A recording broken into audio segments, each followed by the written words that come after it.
You're now watching The Wash Daily.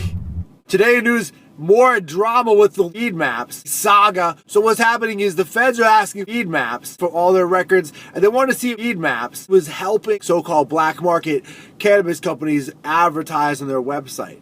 What they're saying is Weedmaps made it possible, it was illegally operating its website for cannabis because people without proper licensure were able to participate in cannabis commerce. Weedmaps saying they're going to participate 100%, and in 2019 they officially made a statement that nobody who is operating without official licensure or out of the law is able to advertise on their website. It might be too little too late, and they may be found guilty of federal charges. Weedmaps is having similar issues with municipalities in California. The feds have subpoenaed Weedmaps for all the documentation involving cannabis companies who do not have proper licensure, who were allowed to advertise illegally on Weedmaps' site. Weedmaps may be held liable for those charges. A Pennsylvania man got into some big legal trouble with his cannabis grow operation when the police pulled up on him and said, "Hey, we know you're growing weed."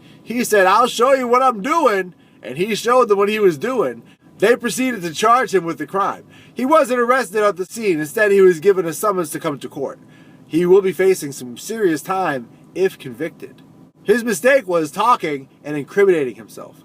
It's important that you know your rights. If someone says they know you did something, they don't know you did something until it was proven in a court of law. And it's your job to shut up and to say, "No, you cannot search my home."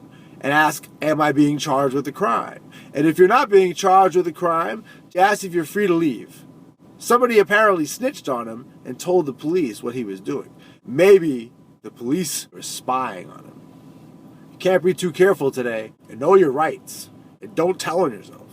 Don't be dumb. And jury nullification is important. Not only do jurors have the responsibility to judge the defendant in a crime, they also are judging the crime which the defendant is being charged. Juries don't just judge the case, they also judge the law.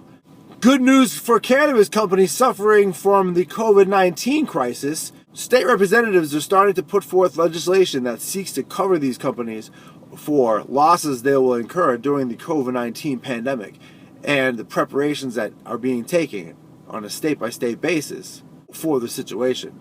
As it is now, funds that have been made available to the businesses who aren't cannabis companies. At the same time, medical advancements are being made hand over fist with cannabis.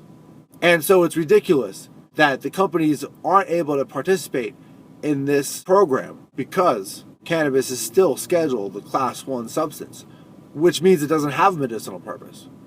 But we have medicinal purpose, several of them, including curing cancer and glaucoma and anxiety, hypertension, diarrhea, to name a few.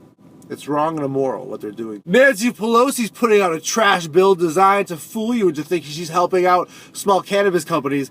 It's called the HEROES Act, pretending to be helping out small businesses who are struggling from this COVID-19 crisis. What many who are looking at it with common sense and with critical thinking are saying it's just further consolidation designed to push out small businesses from competing in the emerging and gigantic cannabis market. It's similar to the SAFE Act, and it denies companies having access, available loans and grants. They still won't have access to assistance loans from the SBA. These trash politicians need to get out of the house. It's a shame we allow these people to take advantage of us the way they do. Thanks for watching The Wash Daily.